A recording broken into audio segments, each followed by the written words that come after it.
गरीब 5 अनाथ बहनों के लंबे बाल।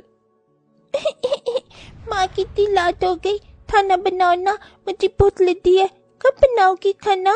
हाँ माँ, अब तो मुझे भी बहुत जोर से भूख लगी है, जल्दी से कुछ बना दो ना। अपनी बेटियों को भूख से तड़पता देखकर गरीब सुधा रो पड़ी। क्या बनाऊं मेरी बच्चियों, घर में अनाज का एक दाना भी नहीं है। भगवान, ये तूने मुझ गरीब माँ को कैसा लाचार बना दिया। मेरे पास 1 रुपया पैसा भी नहीं है। माँ रो मत माँ, और तुम सब थोड़ा और इंतजार कर लो, पिताजी राशन लेकर आते ही होंगे, फिर मैं तुम चारों के लिए गरम गरम दाल चावल बना दूंगी। सुधा अपनी बेटियों के साथ उस कच्ची मिट्टी की झोपड़ी में रात के 12 बजे तक भी अपने पति के आने की बाट जोती रही। तभी निरंजन दारू पीकर आया। हमका पीनी है हमका पीनी है, झूम बराबर झूम शराबी झूम बराबर झूम है। ये देखकर सुधा बौखला सी गई। तुम आज फिर से दारू चढ़ा कर आए हो, कमाना धमाना तो सूझता ही नहीं है तुम्हें। अरे साली कमीनी, मेरे दारू को बदनाम करती है। तुम औरत जात होती ऐसी हो।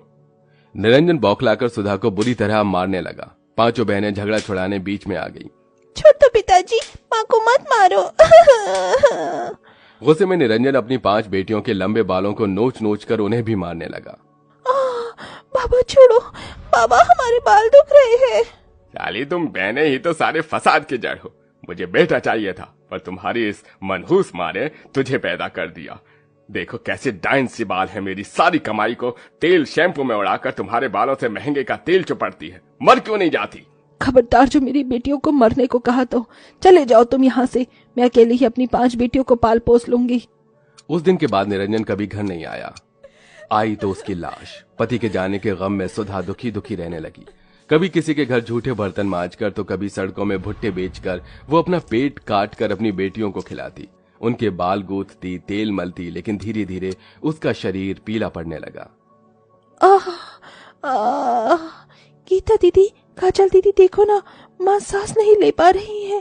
काजल जा, दौड़कर वैद्य को बुला ला। थोड़ी देर में वैद्य जी आकर नब्ज देखते हैं। सुधा की बिगड़ी दशा देखकर डबडबाती आंखों से सबसे बड़ी गीता ने पूछा, वैद्य, माँ को क्या हुआ है? वो ठीक तो हो जाएंगी? तेरी माँ कुछ देर की मेहमान है गीता बिटिया। गीता, तेरी माँ के मिट्टी में मिलने का समय आ गया है बेटी, अपनी बहनों का ख्याल रखना। ये कहते हुए सुधा मौत की कौर हो गई। अब 5 बहनें अनाथ हो गईं। ऐसे में दुनिया जमाने ने भी उन अनाथ बहनों का जीना दूभर करने में कोई कसर नहीं छोड़ी। कहीं औरतों के जमावाड़े में तो कहीं मर्दों की टोली में 5 के लंबे बालों के लिए बातें चलने लगी। इधर 5 बहनों के दिन खाए पिए बिना गुजरने लगे। दीदी भूख लगी है, कई दिन से कुछ नहीं खाया, कुछ बना दो ना दीदी। हाँ दीदी, कुछ बना दो, भूख लगी है। खाना बना दो ना। अच्छा, तुम चारों घर में इंतजार करो, मैं कुछ लाती हूँ। गीता आस पड़ोस के घर में जाकर खाना मांगती है। सरला मौसी, थोड़ा खाने को दे दो, मेरी 4 बहनें बहुत भूखी हैं। अरे ओ अनाथ मनहूस, चल भाग मेरे दरवाजे से, बेकारिन कहेंगी। तू और तेरी 4 लंबे बालों वाली बहनें डायन हैं, डायन, अपने माँ बाप को खा गईं। ऐसे कड़वे ताने सुनकर गीता आंखों में आंसू लेकर घर आ गई। ताऊ दीदी, खाना नहीं लाई आप? किसी ने खाना नहीं दिया बहनों। तभी पूरा गांव जुट गया और उन 5 अनाथ बहनों की झोपड़ी में पत्थर मारने लगा। अरे ओ करम चलियो, मनहूसो, कहाँ छुपी बैठी हो, बाहर आओ। सरपंच जी देख लो, जरूर कोई जादू टोना करती होंगी लंबे बालों से ये। अरे ओ लड़कियों, निकलो बाहर। 5 अनाथ बहनों के खुले लंबे बाल किसी रेशम के धागे जैसे चमक रहे थे, जिसे देख कुछ औरतें जल भुन रही थीं तो कुछ छाती पीट रही थीं। क्या हुआ सरपंच जी, आप सब यहाँ? तुम अनाथ बहनें इस गांव में और नहीं रह सकती, चली जाओ यहाँ से। लेकिन कहीं और क्यों जाएं हम, ये हमारा घर है। अगर तुम अनाथ बहनें नहीं गई तो पत्थर मार मार कर जान ले लेंगे। अरे मारो इन्हें, मारो। मत मारो, मेरी बहनों को छोड़ दो। लेकिन लोग किसी निर्दयी की तरह उन्हें पत्थर मारकर गांव से निकाल देते हैं। गीता सभी के सताए जाने के बाद 4 बहनों को लेकर नदी पर आती है। रिंकू, काजल, ममता, अनुपमा, चलो इस नदी में डूब कर मर जाते हैं, फिर हम भी ना बाम बाबा के पास चले जाएंगे। हे गंगा मैया, हम अनाथ बहनों को अपनी गोद में संभालो।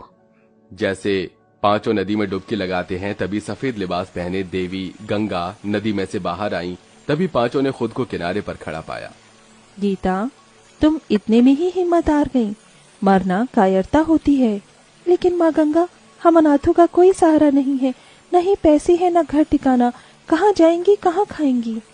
बस इतनी सी बात, तुम 5 बहनों की समस्या मैं अभी मिटा देती हूँ।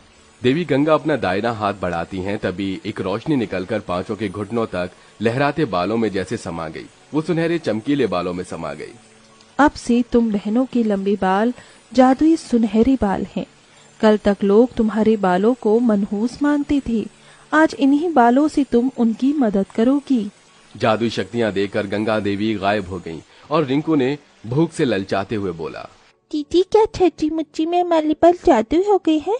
इच्छे खाना मांगते हैं, भूख लगी है। इमली जादू बाल हमको खाना दो। तभी रिंकू के बाल सोने के समान चमकने लगे और उसमें से बढ़िया बढ़िया खाना आ गया। पांचों ने नदी किनारे ठंडी ठंडी हवा में खाना खाया। दीदी दीदी, कितने दिनों बाद हम अनाथ बहनों ने इतना बढ़िया खाना खाया है ना। हाँ ममता, हमारे लंबे बाल हमारे लिए वरदान बन गए हैं। दीदी अब तो नींद आ रही है, काश की कच्चा घर और मखमल का बिछौना मिल जाता। अनुपमा की इच्छा जताते ही उसके बालों में से इठलाती हुई रोशनी चमकी और सोने के सिक्के बरसने लगे। तभी एक आवाज आई, लो अब अपने रहने के लिए घर बना लो। हमारे लंबे सुनहरे बाल तो खजाना बन गए हैं। गीता दीदी, सब देवी गंगा की देन है बहन। पांचों ने सोने के सिक्के बेचकर नदी के पास जंगल में घर बना लिया। उन अनाथ लंबे बालों वाली बहनों की जिंदगी खुशी से गुजरने लगी। वो अपने लंबे केश से खाना मांगती तो खाना हाजिर हो जाता, कपड़े मांगती तो कपड़े, सोना मांगती तो सोना आ जाता। आज क्या खाएंगे हम दीदी? मेरा तो 56 पकवान खाने का मन है दीदी। पर इतनी गर्मी में चूल्हे के आगे बैठकर पकवान बनाएगा कौन? दीदी हमें गर्मी में पसीना बहाकर चूल्हे के आगे बैठने की क्या जरूरत है? हमारे लंबे लंबे बाल है ना, जादू वाले, उच्छी मांगते हैं। ये लंबे जादू बाल, दिखाओ अपना कमाल, हमें पकवान दो। उनके ये कहते ही 56 तरह के बढ़िया बढ़िया पकवानों से सजी धजी थाली आ गई। इसी तरह दिन गुजरते रहे। इधर इन अनाथ बच्चियों पर किया दुख काल बनकर टूट रहा था। पूरे गांव वालों का अब बुरा वक्त चलने लगा। किसी के घर में अनाज का एक दाना भी नहीं रह गया और दिन पूरा गांव उनके पास मदद की गुहार लगाते हुए आ पहुंचा। सरपंच जी, आप सब यहाँ? सरपंच ने हाथ जोड़कर दुखी भाव से कहा, बिटिया अपने सरपंच काका को माफ कर दो। तुम 5 लंबे बालों वाली बहनें लक्ष्मी थी हमारे गांव की। तुम क्या गई, गांव में अकाल आ गया। बहुत बुरी स्थिति है, किसी के घर में भी अनाज नहीं है। ये सुनकर अनाथ बहनों का मन दुख से भर गया।